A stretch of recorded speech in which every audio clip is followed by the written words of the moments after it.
Hello and welcome to the AG900 course. Before diving into the course lesson, I want to take a moment to share an important note about how I have structured this course to help you to learn effectively. This course has been thoughtfully designed and refined over time to align closely with the AG900 exam objectives. Let's take a quick look at the study guide to understand its structure. The exam covers key categories such as describing cloud concepts, Azure architecture and services, and Azure management and governance. These objectives provide the foundation for the course. Now, here's how I have tailored this course for your success. While the AG900 guide starts with cloud concepts like cloud computing and shared responsibility models, I have structured this course a little differently. Instead of beginning with just theory, we jump right into using the Azure platform. You will start by creating your Azure account and working hands-on with essential services like Azure Virtual Machine, web apps, functions, and storage. This approach gives you a practical insights into what Azure has to offer and how a cloud platform operates in a real-world scenarios.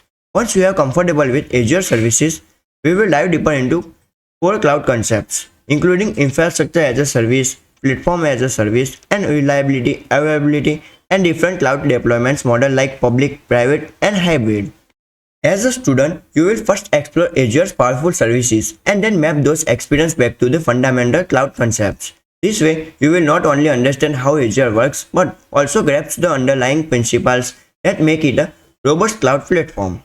With this clear structure, you will gain both hands-on experience and a solid understanding of concepts required for AG900 certifications. So, let's get started. Let's take a moment to explore what public cloud computing is all about. Understanding this will give you a solid foundation as we move forward with Azure. When you start using Azure as a customer, you are essentially tapping into a portion of Microsoft's robust cloud computing.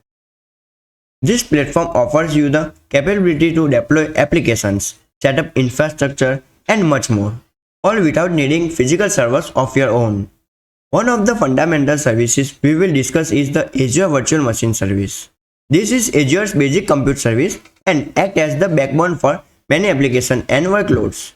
Think about your personal devices, your laptop or desktop. These machines have specific hardware configurations such as CPU, RAM, and storage. They run operating systems like Windows 10, Windows 11, or macOS, but these are client machines designed for individual users.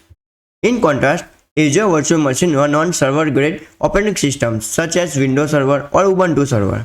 These servers are designed to handle enterprise-level workloads. Let's take an example. Companies that want to host applications typically start by setting up a server. This server will have its own CPU, memory, and storage. A server-based operating system is then installed, and the application is hosted on it. For instance, a web application can be hosted on a server made accessible over the internet to users worldwide. This is where the user platform comes into the play.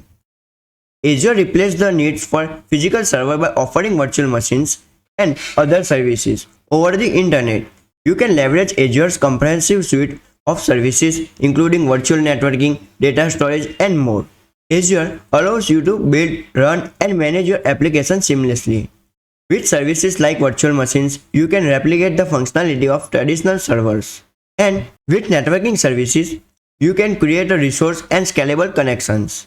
In essence, Microsoft Azure is a public cloud computing platform that empowers business to operate in the cloud, providing the flexibility, scalability, and efficiency required for modern applications. In this chapter, we have covered a quick introduction to Microsoft Azure and its role as a public cloud platform. In the next session, we will dive deeper into setting up your first Azure virtual machine. So, stay tuned.